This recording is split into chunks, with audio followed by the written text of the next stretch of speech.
तो हेलो भाई लोग, रात गई बात गई भाई। आजकल फगुआ में लोग एकदम सिटिया गए भैया।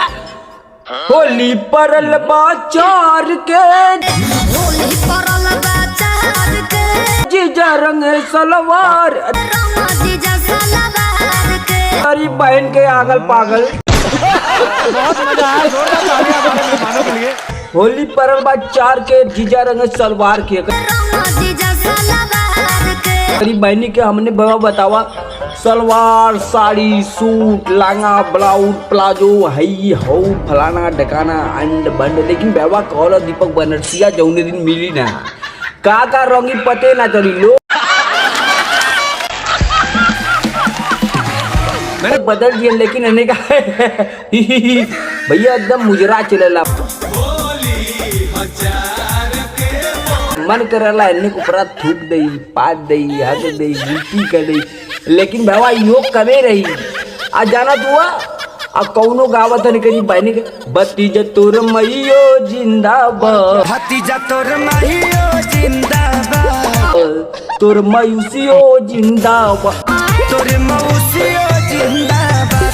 बतावा गरीब बहनी भतीजा तोर मैयो जिंदाबाद, तोर मौसियो जिंदाबाद, तोर मौसियो जिंदाबाद।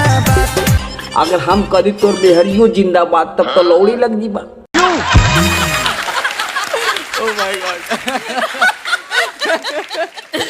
हवा वाली टाइट एकदम भैया मुस्टंडा खड़ा ता जैसे लगी कि योगी जी का बुलडोजर चलाता हूँ।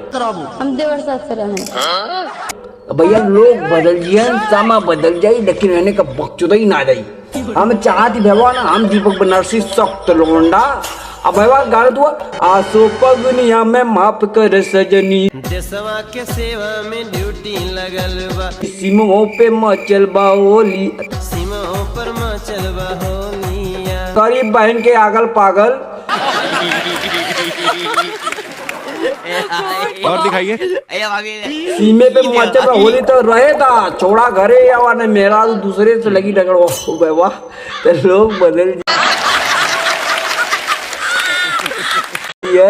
लेकिन रहने का सीमों पे चलला गुलिया, सीमों पर मचल बा होलिया।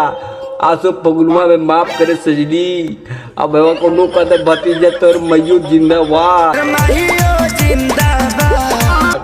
अब भाई ये नने जाना तो यही बात आ कौनो का अब के कतिन बड़े चड्डी पहन के नहीं ये गगरा चोली में, तेरी बहन के गगरा चोली पहनत हुआ नंगे आ जा उसे बढ़िया पड़ी। असंभव असंभव।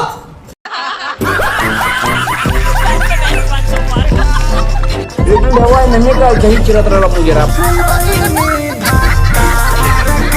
मन करेला अन्य उपराना कुछ ना करब हम ना करब भवा हम कर जाए हम करब तो लोग कहे दीपक बनरसी अंड बंड बोलत हमने के बारे में रिलाई कर लो तो।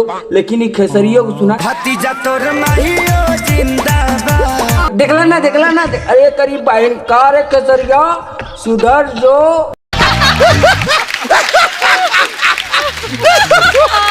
लेकिन ता ना सुधर बेटा चाहते कि दीपक बनरसी आवे हमने की कुछ उल्टा चीजें बोले।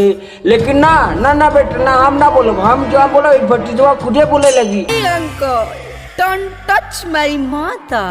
यानी विवाही प्रमोद प्रेमी सुना होली हजार के बो।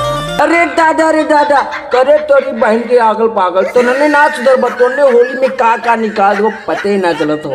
ये प्रमोद प्रेमियों एकदम पागल हो गलो करे तेरी बहन के आगल पागल तो नन्हे ना सुधर बतोने चाहता दीपक बनरसी का भोजपुरी इंडस्ट्री में आके एकदम तालका मचा दे पूरा होली कुल फेल। अब वीडियो चली भैया दीपक बनरसी थोड़ा हटाओ यार तुम लोग उल्टा सीधा सोचते हो।